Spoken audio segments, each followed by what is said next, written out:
RAS current affairs MCQ में आपका स्वागत है। शुरुआत करेंगे बीते दिन के अभ्यास प्रश्न से। राष्ट्रीय वार्षिक रिपोर्ट एवं महिला सुरक्षा सूचकांक 2025 के अनुसार भारत का सबसे सुरक्षित शहर महिलाओं के लिए कौन सा है? ए गंगटोक, बी कोहिमा, सी भुवनेश्वर और डी विजयवाड़ा। इसका सही उत्तर है बी NARI यानी कि राष्ट्रीय वार्षिक रिपोर्ट एवं महिला सुरक्षा सूचकांक के अनुसार कोहिमा नागालैंड की राजधानी महिलाओं की सुरक्षा में पहले स्थान पर है। रिपोर्ट में कुल 31 शहरों का सर्वेक्षण किया गया, जिसमें 12,770 महिलाओं से उनकी सुरक्षा की भावना, अवसंरचना, उत्पीड़न की घटनाएं, रिपोर्टिंग, कार्यस्थल सुरक्षा, रात व दिन की सुरक्षा धारणा और अधिकारियों पर विश्वास आदि को आधार बनाया गया।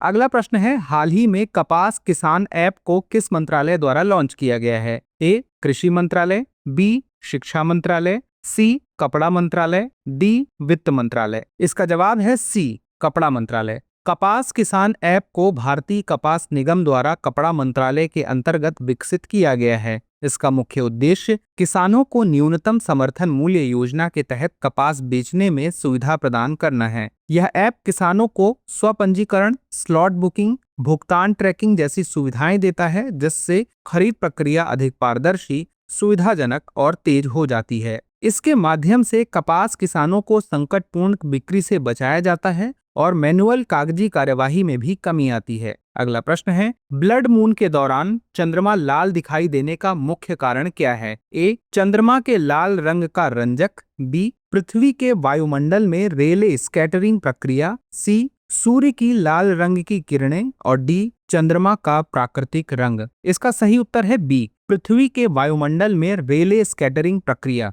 जब पृथ्वी, सूर्य और चंद्रमा के बीच आ जाती है तो सूर्य की सीधी रोशनी चंद्रमा तक नहीं पहुंच पाती। इस दौरान पृथ्वी का वायुमंडल एक फिल्टर की तरह काम करता है और नीली और हरी रंग की किरणें वायुमंडल में बिखर जाती हैं, जिस वजह से लाल रंग की रोशनी मुड़कर चंद्रमा तक पहुंचती है। इस घटना को रेले स्कैटरिंग कहते हैं। यही वजह है कि ग्रहण के समय चंद्रमा लाल नजर आता है। अगला प्रश्न है, अंगीकार 2025 योजना किस मंत्रालय द्वारा लागू की गई है? ए कृषि मंत्रालय, बी स्वास्थ्य और परिवार कल्याण मंत्रालय, सी वित्त मंत्रालय और डी केंद्रीय आवास और शहरी मामलों का मंत्रालय। सही उत्तर है डी केंद्रीय आवास और शहरी मामलों का मंत्रालय। अंगीकार 2025 योजना प्रधानमंत्री आवास योजना शहरी 2.0 के तहत व्यापक जागरूकता फैलाने और कमजोर वर्ग को लाभ पहुंचाने के लिए केंद्रीय आवास और शहरी मामलों का मंत्रालय द्वारा लागू की गई है। इसका उद्देश्य शहरी क्षेत्रों में सभी पात्र लाभार्थियों को पक्के मकान उपलब्ध कराना है। इस योजना के तहत सरकार प्रति मकान 2.5 लाख रुपए तक की सहायता प्रदान करती है।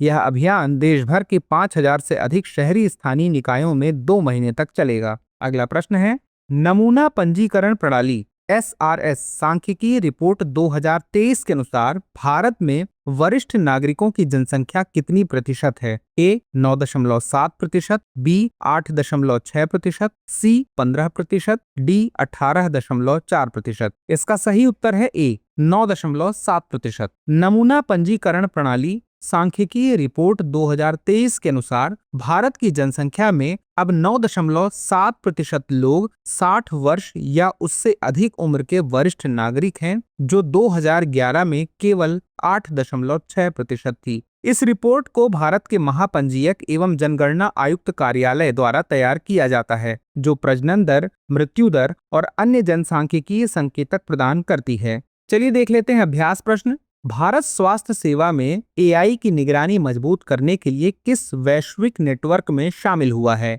A global health innovation network, B health AI global regulatory network, C विश्व स्वास्थ्य संगठन और D international digital health network.